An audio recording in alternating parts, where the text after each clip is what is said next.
What's going on, guys? My name is Seapeekay, one of the hosts of all things MCC, and today I'm back with the MCC 28 all teams and predictions video, and this time it's even on time. Isn't that wonderful? Had a couple of problems with the spreadsheet this time, which I'll explain when we get into the actual video, but without further ado, let's get in there. Subscribe if you're new to the channel. We're so close to 100k, and I'll stop asking for it if we hit it, so please subscribe if you love MCC, and you love all things MCC. And without further ado, let's get into the video. So first up, we have the Red Rabbits, or the festive event, the Red Reindeers. Made up of JoJo Solos, Rambo, Good Times with Scar, and Gem. This is a really interesting team. Obviously, you'll see the rest of the teams later, but right off the bat, you're hit with a pretty strong team. Scar has been getting better. Gem is very good. I think Gem's actually quite underrated. Probably one of the better people with a bow in the event, I would say. Rambo, gotta be hunting for that first W. It's been such a long time. I believe in you, Rambo. You can do it. If you see this, I believe in you.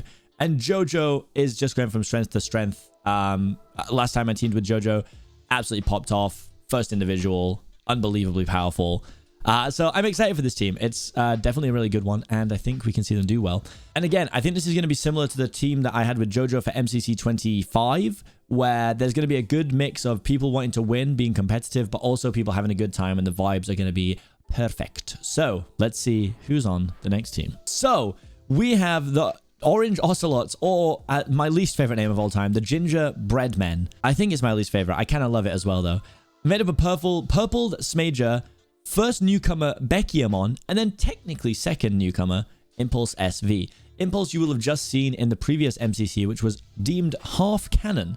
So it was a canon event if you won, but none of the stats counted into the main thing, which is why we don't have stats for Impulse. So for Impulse, in this instance, I actually used Awesome Dude, who has a pretty similar average score to how well Impulse did the first time, which may not be fair because it was Impulse's first event.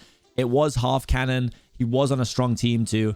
But I just did it to keep the scores as even as I could. And then we have Beckyamon making their return, but their canon debut. You may know them from MCC Rising, where they teamed with Soup for Eloise, Rice and Beans, and all things MCC's very own Owen's Juice. That was the event where I actually discovered Owen and was like, this is a talented gent. I'm going to steal him.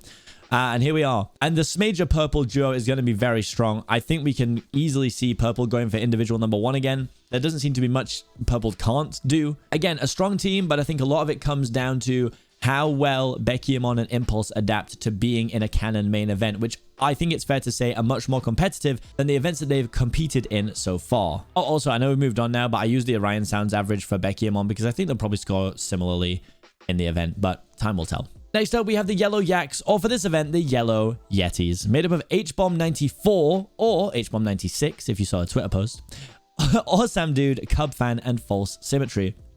We've seen H-Bomb pop off with Hermit teams before. Can we see it again? I think we probably can. I think there's definitely going to be a Sansa time in this one, since it doesn't seem to have been getting played for some reason recently. I think Sam is kind of one of those players who goes under the radar a little bit. Sam's average is actually around 2,000 coins, which is a really good average to have in this event. So a very consistent player. And Cub and False we've been seeing, you know, it feels like since the start of this whole event. So really experienced team in this instance can definitely pop off, win the event. H-Bomb's been super strong recently too. So I can't wait to see what they're going to do. Also, all three teams so far have had a Hermit on. The Hermits are taking over, and I'm here for it. Next up, we have the Lime Llamas, made up of Hannah Rose, Sylvie, Amesy, and Shubble. The Lime Llamas in this event known as the Mint Mistletoes. Now, so far, they actually have one of the lower averages that we have seen. But what we're seeing right now is a crazy uptick of Sylvie. Sylvie is on a rampage, consistently doing really well now. I think there was definitely a few people, probably myself included, who thought maybe Sylvie was just having a couple of good events. But Sylvie is actually popping off consistently. And it's about time everyone started putting some respect on that. Hannah going to be looking to have another strong event. And if there's one thing I do know, it's that Amesy is an absolute grinder. If this team does a little bit of practice together, which I think they will, they can absolutely do well in this event. But statistically right now, it is one of the weaker teams. And I do think it's tough to see this team win the event. But stranger things have happened. in MCC, all right? So don't hold me to that. Next up, we got the Green Geckos. And at this point, this is day 2's teams, and they're not announced by the time that I'm making this. So I'm guessing that the names are going to be the same as last year's ones. So it's the Green Geckos, but last year it was the Emerald Elves. So I'm going to assume they're going for the same thing. This team has the potential to be incredibly powerful. Illumina, always consistently very good. Tommy, again, another really strong contender and definitely playing to win at the moment. And Jack and G, also not players to be slept on. The more that these guys play in events, the more experience they get, the better they're going to be. Their understanding of the games gets better. Their actual ability in the games gets better. But I think this team really comes down to Illumina and Tommy being the 2 main pop-offs. I think we're going to see Illumina have a strong event. If Tommy just kind of does what Illumina says, or even maybe the other way around, Tommy's a great leader. I know when I've teamed with Tommy, I'd rather Tommy take the leadership role, and I'll just follow him to the ends of the earth. So who knows what kind of style they're going to have, but all I know is that this is an incredibly strong team, and I can't wait to see where they place. Next up, we have the Cyan Coyotes, or the Teal Turkeys, made up of Puns, Sneak Snag, Captain Sparkles, and Solidarity Gaming. Now, it has been a while since Jimmy bagged himself a win. It's been MCC 14 was the last time that Solidarity won the event. But I think what we have seen is he got better and then stayed better consistently. Jimmy's a fantastic teammate, super receptive, and a really quick learner with things. Captain Sparkles is an absolute veteran at this point, but we have seen some inconsistency in some of his placements. It kind of depends on the day. Sneak was inconsistent at first, but has now pulled it together. And Puns is going to be the give me everything, Iron Man me character in this team for sure. Games like Sky Battle, etc., you're going to want to get Puns fully geared up and see what happens. Really strong team overall. This is the thing. It's another event full of just really strong teams. I definitely see this team doing well in games like PvP games like BattleBox and things like that, but I don't see massive weaknesses in the other games for them as well, so could be a strong contender for coming up with the W. Again, whilst I'm talking about all these teams, I kind of take them as face value. I don't really compare them too much to the other teams until I'm sat looking at all the teams in a spreadsheet at the end, just in case anyone wonders why I say that every team is so strong, because they are strong, but one team has to be the strongest and someone has to be the weakest, all right? Next up, we have the Aqua Axolotls, or the Cerulean Candy Canes, as they were called. A little bit of a stretch for me, personally. Made up of Pizza Hut, Captain Puffy, Pearlescent Moon, and In the Littlewood. Now, we've seen some fantastic performances out of everyone in this team in recent events. I'm also super excited to see Pete team with In the Littlewood. I feel these guys are like super similar in their mentalities. They both want to win, but they're also there for the fun, 100%. With Captain Puffy and Pearl as teammates, it's really no joke either. We see a pretty stellar all-rounder team. This is a team that can do well in games like BattleBox and Sky Battle, but they will also probably do well in games like Grid Runners, Sands of Time, some of the movement-based games. The new parkour is going to be back, I'm sure, and I'm excited to watch it, because if I haven't made it clear by this point yet, I'm not in this event. Please leave your "that's so sad" comments below. Thank you. Yeah, really great all-rounder team, and could be a super dangerous one. The moment you've all been waiting for, the Blue Bats, also known as the Sapphire Santas, also known as the Sapphire Simmers. They're back, baby. We see Vixella, Critic Zeus, by the way. I've been calling him Critic Zeus my entire life, and he just told me that his name is Critic Zeus. I feel stupid. Dr. Gluon and James Turner. Unsurprisingly, statistically the weakest team by quite a long way, but not as weak as they've previously been, because Zeus has become quite the grinder. Can Zeus do enough to get them out of 10th place?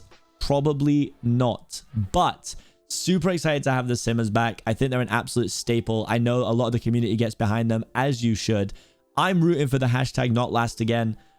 Who knows what could happen? MCC's a wild old event, so I'm here. I'm rooting for the Simmers. Let's get it. Next up is the Purple Pandas, or the Purple Penguins, made up of Antfrost, Velvet, Bad, and Ponk. Now, Velvet was, when I said I was having some issues with the spreadsheet, for some reason there's just no stats for Velvet, even though Velvet was in MCC 25, I think, canonically.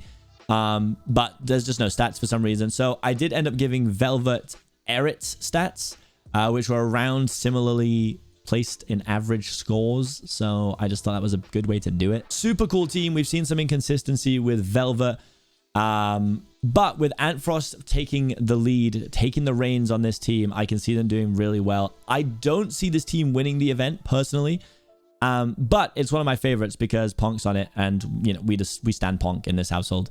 So really looking forward to seeing what they can do. Super fun team. Definitely Antfrost is going to be the like sort of main carry, I would say.